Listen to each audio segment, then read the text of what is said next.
교독해서 읽겠습니다. 하셨으면 아멘. 교독합니다. 여호와여 나의 궤적이 어찌 그리 많은지요. 일어나 나를 치는 자가 많으니이다. 많은 사람이 나를 대적하여 말하기를 그는 하나님께 구원을 받지 못한다 하나이다. 셀라. 여호와여 주는 나의 방패시요 나의 영광이시요 나의 머리를 드시는 자신이다. 내가 나의 목소리로 여호와께 부르짖으니 그의 성산에서 응답하시는도다. 셀라. 내가 누워 자고 깨었으니 여호와께서 나를 붙드신 이로다. 천만인이 나를 에워싸신다 하여도 나는 두려워하지 아니하리이다. 여호와여 일어나소서 나의 하나님이여 나를 구원하소서. 주께서 나의 모든 원수의 뺨을 치시며 악인의 일을 꺾으셨나이다. 구원은 여호와께 있사오니 주의 복을 주의 백성에게 내리소서. 셀라. 아멘. 아멘. 무지 덥습니다. 우리 원민호 집사님도 교회 옆에 울타리 같은 데 전지하셨을 때 엄청 더우셨겠다. 덕분에 잔디가 너무 흉하게 보이더라고요. 울타리가 지저분하면 잔디도 지저분해도 별 관계가 없는데 집사님 너무 깔끔하게 잘 닦아놓으시니까 갔다 오니까 잔디가 너무 이상해 보이더라고요. 어저께 오늘 잠시지만 땀 엄청 뺐습니다. 집사님 매우 힘드셨죠? 여러분들도 뭐 일을 해서도 마찬가지지만 일을 안 해도 가만히 있어도 땀이 나더라고요. 우리가 기도한 대로 금번 여름 앞으로 또 세월이 흘러가면서 앞으로 가면서 아마 더 더워질 거예요. 모든 환경 속에서도 지혜롭게 또 하나님의 인도하신 가운데 강건하시기를 주의 이름으로 축원합니다. 아멘. 심야 기도회니까요. 무슨 다른 예배도 마찬가지지만 특별히 부담이 없는 시간이기 때문에 다른 말씀부터 좀 시작을 하려고 합니다. 여러분들 기도해 주시고 이해해 주시고 또 위로해 주셔서 저희 어머니 장례 무사히 잘 치르고 돌아왔습니다. 간증을 하면 벌써 한 달 반 전부터 중간에 퇴원하여서 오시고 또 돌아가실 때까지 퇴원해서 집에 있는 그 중간에 2주 입원해 계셨고 2주 입원해 계셨어요. 점점 연약해지시죠. 그것도 중환자실에. 장모님들에게 저 올라갔다 와봐야 됩니다 라고 말씀드리면서 몇 주를 못 갔어요. 사실. 왜? 면회가 안 돼요. 가고 싶은 마음은 굴뚝 같아서 간다고 미리 말씀을 드렸는데 면회가 안 되니까 못 간 거예요. 그래서 중간에 한번 돌아오셔서 집에 계실 때 한번 그때 비로소 가봤고요.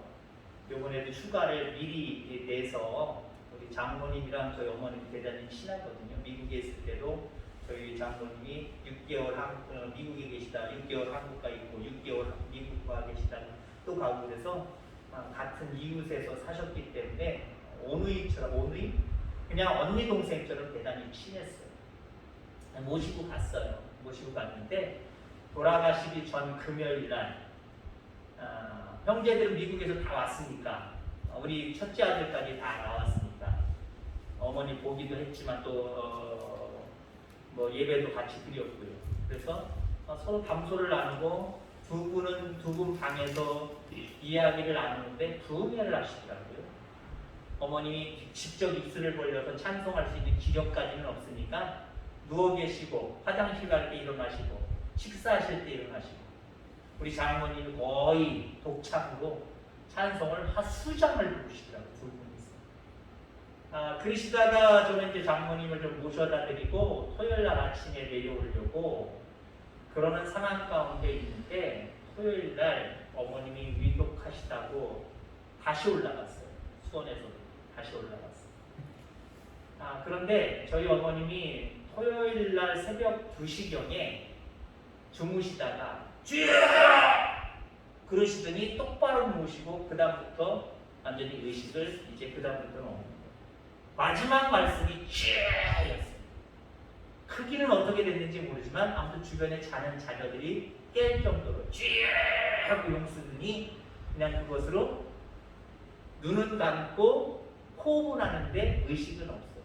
기름은 물론 들리시겠죠. 그러시다가 새벽 2시경에 그러시다가 6시경에 저희들 내려오는 상황 가운데 저는 임종을 못 봤어요. 그래도 빨리 주일날 지켜야 되니까 어찌됐든 돌아가시든 안 돌아가시든 저 개인적으로는 목사가 주의를 어길 수 없다라고 하는 그런 생각을 가지고 있었기 때문에 가족들에게도 말씀을 드렸고 그래서 이왕 내려가는 거 빨리 내려가라. 그래서 5시, 오후 5시 반경에 내려오는데 6시 좀 넘어서 돌아가셨다고. 그렇지만 저의 발걸음은 돌릴 수 없었죠. 그래서 주일 토요일 날 와서 예배를 드리고 그렇게 수요일 날 장지까지 가서 형제들이랑 예배를 드리고 마무리를 줬습니다. 그냥 내내 행복했어요. 저희 어머니 84세, 많다면 많고 적다면 적은 연세이지만 예수님 믿다가 저희 큰누님이 죽는 거 두려워 그랬더니 죽는 게 뭐가 두렵니? 천국 가는데 그러셨대요. 며칠 전, 돌아가신 며칠 전. 그리고 마지막 말씀이 주여 했어요. 우리도 예수님 믿다가 좀 그렇게 하나님의 부름을 받았으면 좋겠어요. 오늘 부르짖는 기도에 대한 이야기를 하려고 합니다. 부르짖는다라고 하는 말은 사실 예수 믿지 않는 사람들은 많이 사용 안 해요. 그러는 것 같아요. 그런데 예수 믿는 우리들은 쉽게 듣는 단어가 부르짖다라고 하는 단어지요. 교회에서 신앙생활하면서 우리 부르짖어 기도합시다. 얘기 많이 하잖아요. 여기 부르짖다라고 하는 말은 국어사전적인 의미 빼고요. 그냥 우리가 보통 어떻게 이야기할 수 있냐면 감정을 담아 소리 지르는 것, 이게 부르짖는 거예요. 자, 그런데 감정을 담아 소리 지르는 것, 이게 중보기도, 이게 부르짖는 기도인데 하나님은 중보기도 너무 좋아하세요. 우리가 흔히 교회가 부흥하는 교회, 물론 여러 가지 요소가 있지만 또 지극히 개인적인 생각일 수도 있지만 또 지극히 보편적인 생각이기도 해요. 부흥하는 교회는요, 두 가지가 늘 살아있어요. 어느 한 가지라도 살아있긴 한데 특히 이 두 가지가 함께 살아있어요. 무엇이 살아있느냐? 찬송과 기도가 살아있어요. 말씀 물론 중요해요. 말씀 중요한데 기도와 찬양이 살아있는 교회는요, 담임 목사님이 말씀을 증거하는데 죄송하지만 교만한 모습이지만 저 교회 성장하고 좋다고 해서 목사님 말씀 들어보니까 죄송하다고 했어요. 교만한 모습이지만 나보다 설교를 못하는 것 같아요. 근데 성도들은 은혜 받고 성도들은 변화되더라고요. 왜 그럴까요? 목사님 설교 잘하고 못하고 물론 중요하지만 그게 전부가 아니에요. 기도가 살아있고 말씀이 살아있는 교회는요, 죄송한 교회지만 찰떡 같은 말씀도 중요하지만 좀 어리숙하고 조금 제대로 갖춰지지 않은 설교라고 해도요, 성도들이 은혜 충만히 받고 그것으로 성숙하고 성장해 갈 수 있어요. 그러나 목회자가 아무리 유명하고 훌륭한 사람이라고 할지라도 기도가 살지 아니하고 찬송이 살지 않는 교회는요, 성도들이 성장하지 않아요. 교회가 부흥하지 않아요. 물론 여러 교회가 있지만 제가 개인적으로는 연세중앙교회라든가 이런 교회는 찬송과 기도가 다 살아있어요. 그러니까 물론 도회지 중심에 있다라고 하는 그런 어떤 이치적인 부분들도 있지만 교인들이 몰려들어요. 믿는 자들이 몰려들어요. 물론 어떤 교회는 기도만 살아있는 교회가 있습니다. 근데 오래 가지 않아요. 죄송해요. 기도만 살아있는 교회 있어요. 어떤 교회는 찬송만 살아있는 교회 있어요. 근데 기도만 살아있는 교회, 찬송만 살아있는 교회 어떤 게 이해하면 점수가 더 좋겠느냐? 기도가 살아있어야 됩니다.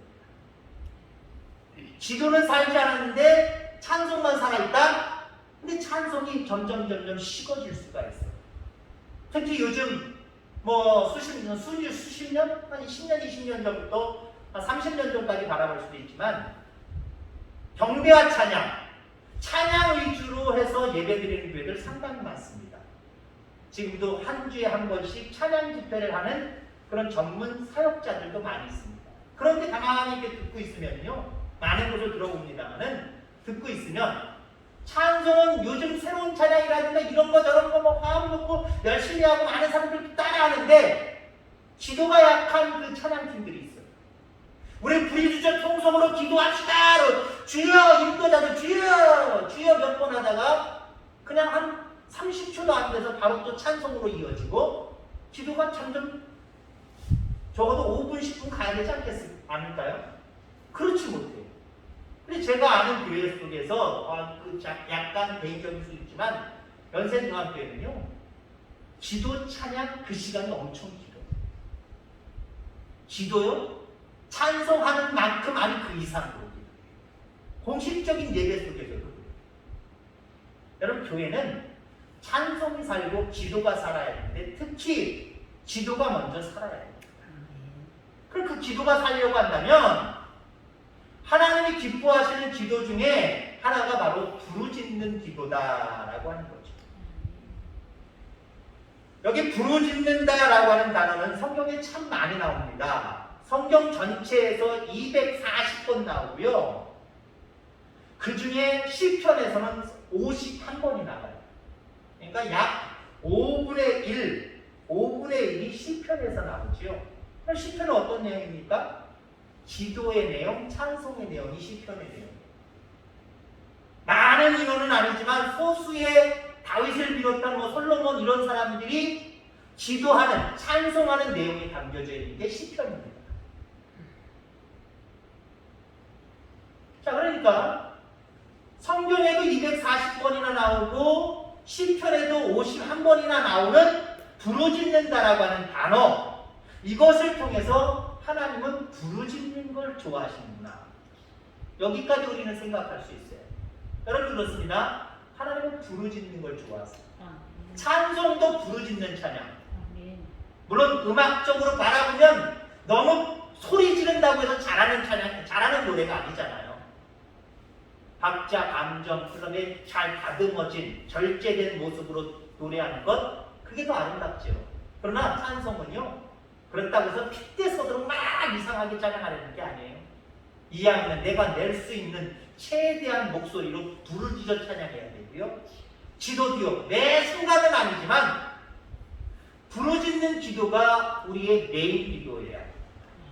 중요한 기도이어야 돼요. 사람마다 기도하는 스타일이 좀 다르기는 하긴 합니다. 이거 인정해야 돼요. 크게 소리를 지르며 기도하는 것에 부담을 느끼는 그런 교회, 그런 성도들도 있을 수 있습니다.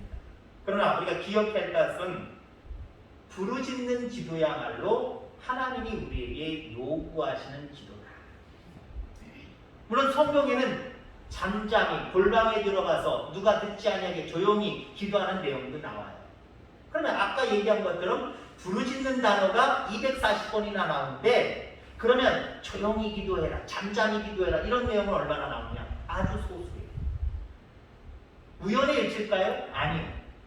하나님은 오히려 두 개를 비교해서 이야기한다고 한다면 어떤 것이 소용없고 어떤 것이 소용있다라고 하는 내용의 말씀 아니에요? 잠잠히 기도하는 것보다, 조용히 기도하는 것보다 부르짖어 기도하는 것을 더 원하신다라고 합니다. 예레미야 33장 20절 3절의 내용을 보면 일을 행하는 여호와, 그것을 지어 성취하는 여호와, 그 이름을 여호와라는 자가 이같이 이르노라. 너는 내게 부르짖으라. 내가 내게 응답하겠고 내가 알지 못하는 크고 비밀한 일을 내게 보이리라. 부르짖으래요.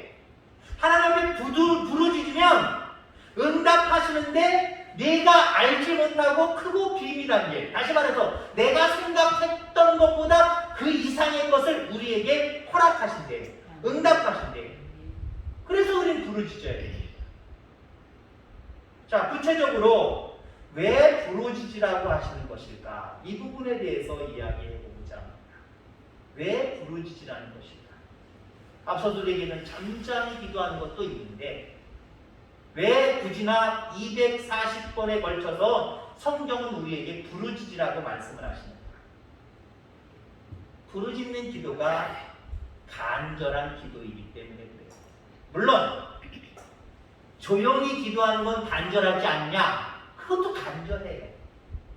그러나 우리가 기도를 한 번 하고 말 것이 아니잖아요. 기도는 호흡이잖아요. 매일같이 우리가 기도하는 데 있어서 물론 이것저것을 섞어서 기도하기도 합니다만은 부르짖는 기도는 특별히 여러분들 간절한 상황입니다.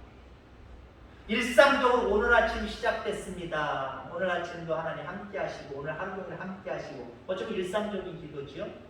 이것도 물론 부르짖어도 상관은 없어요. 근데 부르짖을 필요가 별로 없지요. 근데 특별한 경우라고 생각해 보세요. 특별한 경우라고 생각해 보세요. 특별한 경우라고 생각하면 우리는 더 간절한 마음을 가지고 하나님 앞에 기도해야 됩니다. 그럴 때 사용하는 기도가 부르짖는 기도예요. 부르짖는 기도.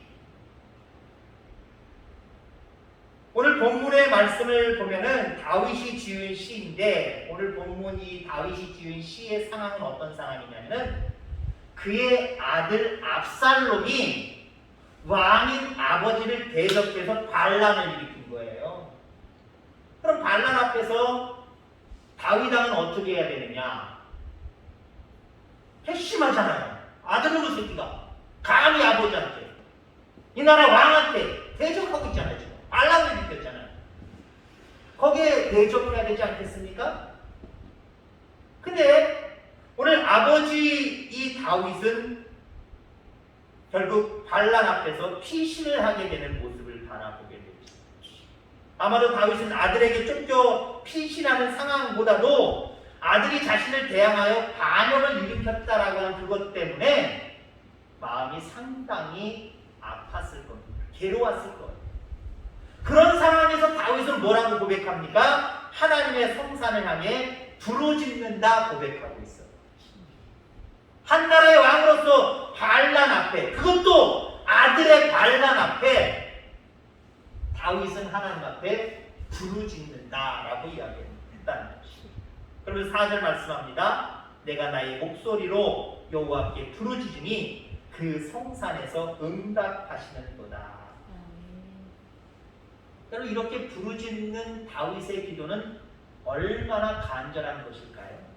물론 다시 왕위를 회복하려고 하는 간절함도 있지만 아들의 그 대적 앞에서 아들의 반란 앞에서 얼마나 마음이 아팠을까요?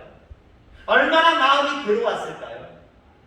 그러니까 이 상황이 하나님이 원하시는 대로 잘 해결될 수 있도록 아버지와 자식과의 관계도 잘 회복할 수 있도록 얼마나 눈물을 흘려가며 간절하게 기도했겠습니까? 이런 상황들을 우리가 한번 상상해 볼 때에 다윗의 기도는 그저 조용히 눈 감고 기도하는 기도가 아니라 부르짖는다. 자기가 지금 고백하고 있는 것처럼 부르짖는 기도였다는 거죠. 왜요? 너무 간절했기 때문에. 여러분 일상적인 보통의 기도들 여러분들이 늘 일상적으로 하나님 앞에 맡기고 기도하는 것들 어제 맡겼으니까 오늘 안 맡기는 건 아니잖아요.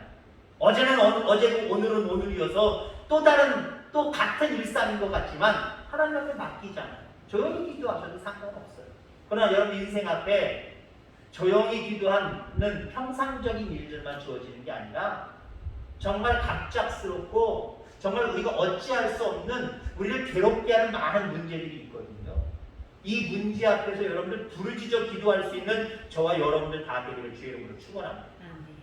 부르짖는 기도는요, 우리의 심정을 가장 분명하게 드러내는 기도입니다. 하나님 중심 다 보시는데 우리의 감정을 다 드러낼 필요가 어디 있습니까? 내가 얼마나 괴로운지, 내가 얼마나 간절한지 하나님 중심만 보시고 아니까 나는 조용히 기도할래요. 할 수도 있겠지만 여러분들 하나님의 기도의 도구를 우리에게 허락하셨어요. 그럼 기도의 도구도 필요 없어요. 왜?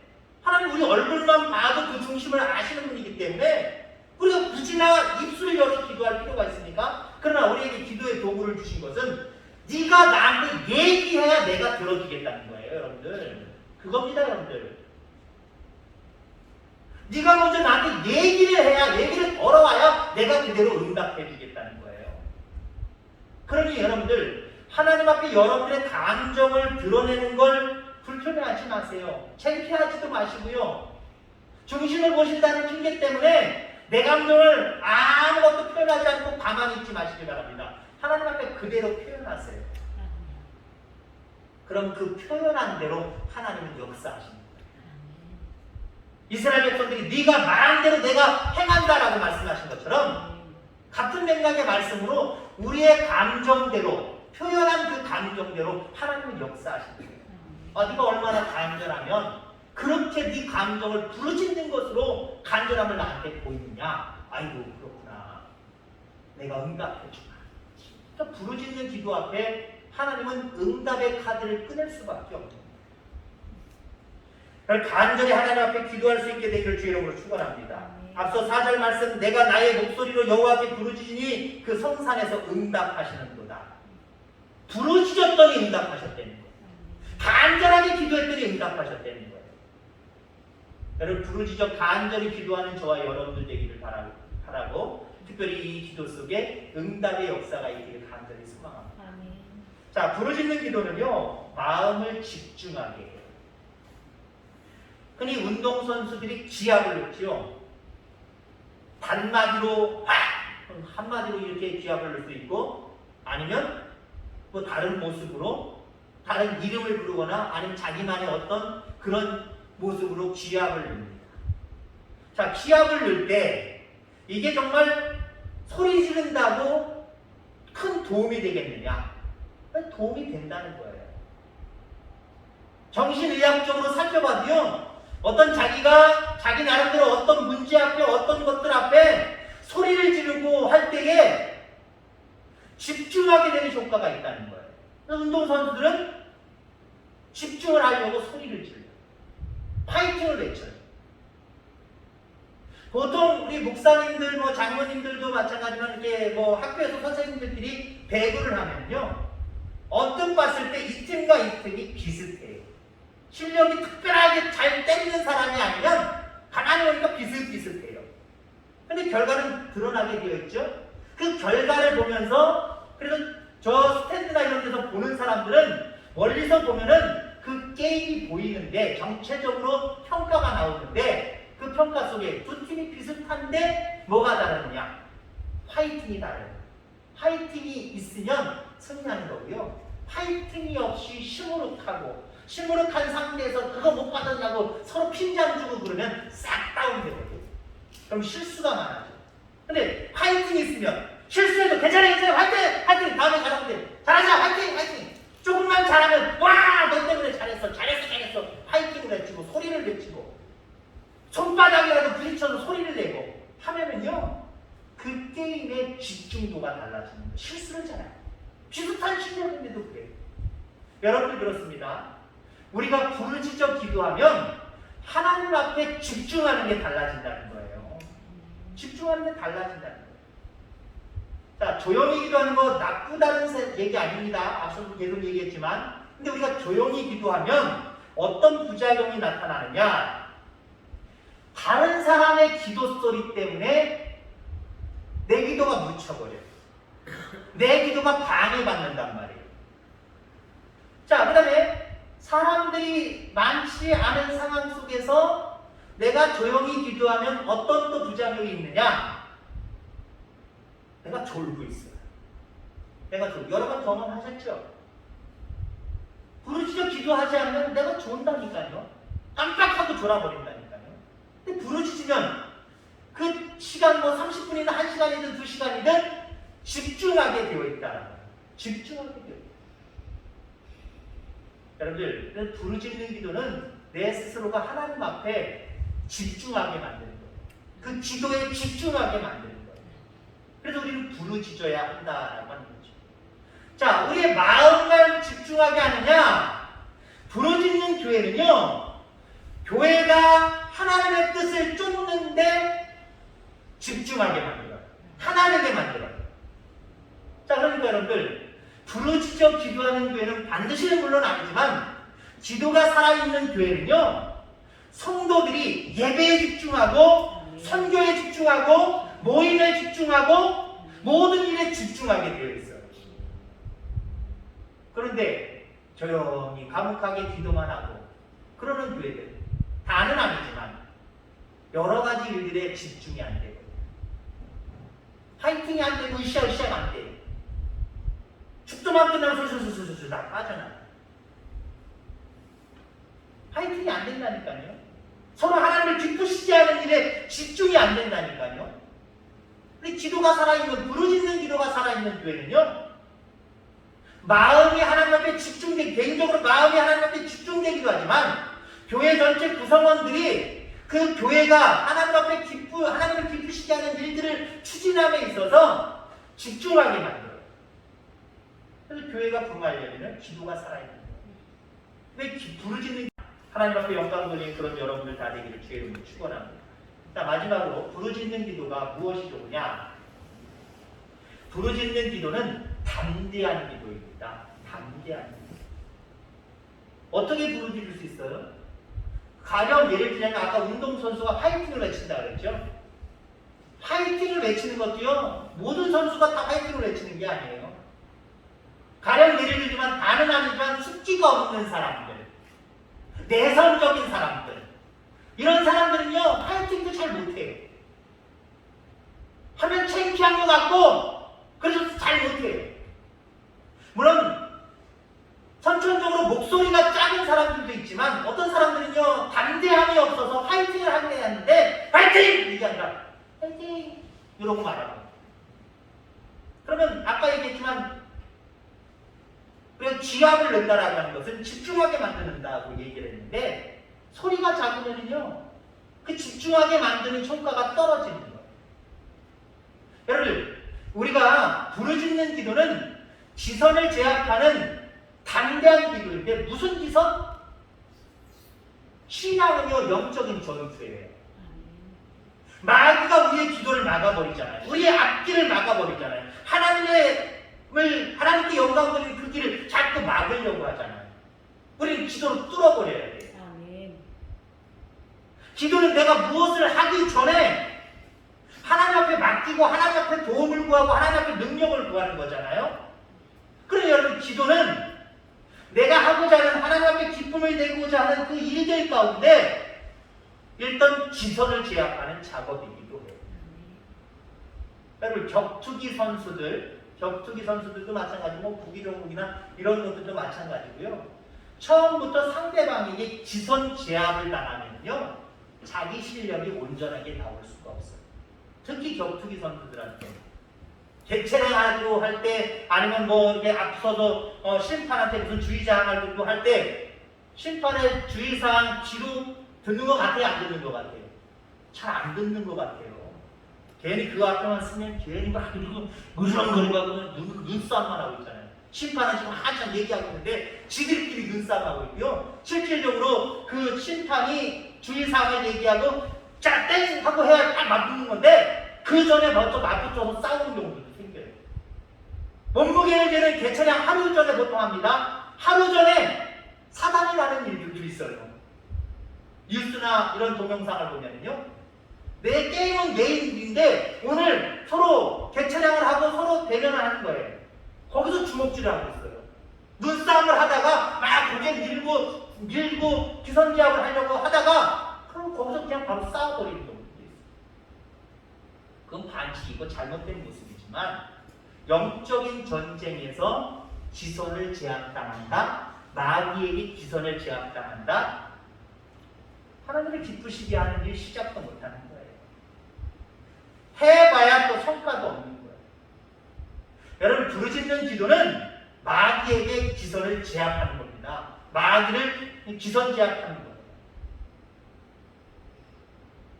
제가 지난번에 예전에 간증한 적이 있죠. 처음 목회할 때 귀신 들린 청년, 이 청년의 귀신 들림을 쫓아내야 되는데 그 앞에서 제가 두려움을 가지고 나사렛 예수 그리스도의 명함이 나갈지어다 이거 나가겠어요? 그러니까 처음에 제가 그러니까 뭐 그렇다고 해서 내가 조그만 목소리를 한 건 아닙니다만 속에 두려움을 가지고 될까 말까 그런가 하는 의심을 가지고 이야기하니까 사단을 귀신을 제어하려고 하니까 그 속에 있는 귀신이 나를 우습게 보잖아요. 저는 안 무섭대요. 왜요? 제가 이미 그 귀신 들리는 사람, 그 귀신한테 지선 제압 당한 거예요. 얼마나 영적으로 쪽팔리는지, 얼마나 영적으로 정말 자존심이 상하는지 하나님 앞에 와서 밤새도록, 다음날도 가서 예배 드려야 되니까요. 밤새도록 기도했어요. 부르짖어 기도했어요. 하나님, 나 찬송합니다. 하나님 앞에 하나님이 세우신 주의 종의 길을 좀 살려주시옵소서. 그러니까 찬송하고 기도하니까 제 마음속에 담대함이 생기더라고요. 그 담대함으로 그 다음날 가니까 무섭다 소리, 제가 무섭다 소리를 안 해요. 바로 귀신이 제압당한 줄 분명히 있습니다. 영적인 전쟁터. 영적인 전쟁터에서 여러분 부르짖는 기도가 여러분 살아있기를 간절히 소망합니다.